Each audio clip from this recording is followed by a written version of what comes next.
السلام علیکم ورحمۃ اللہ وبرکاتہ۔ کیا آپ جانتے ہیں کہ صرف ایک کتے کو غیر ضروری طور پر پالنے سے آپ کے نیک اعمال میں روزانہ ثواب کم ہو سکتا ہے؟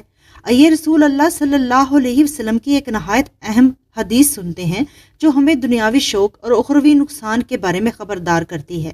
صائب بن یزید نے خبر دی، انہوں نے سفیان بن ابی ظہیر شنوی رضی اللہ عنہ سے سنا، انہوں نے رسول اللہ صلی اللہ علیہ وسلم سے سنا، آپ نے فرمایا جس نے کوئی کتا پالا، نہ تو پالنے والے کا مقصد کھیت کی حفاظت ہے اور نہ مویشیوں کی، تو روزانہ اس کے نیک عمل میں سے ایک قراءت ثواب کی کمی ہو جاتی ہے۔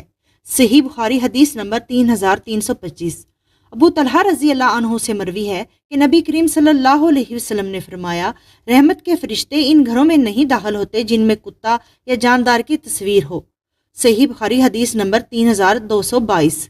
کسی بھی چیز کو پالنے میں شریعت کی حدود کا خیال رکھنا ایمان کا تقاضا ہے۔ اگر آپ کو یہ حدیث علم میں مفید لگی ہو تو اسے دوسروں تک ضرور پہنچائے تاکہ ہم سب آخرت کی تیاری بہتر طریقے سے کر سکیں۔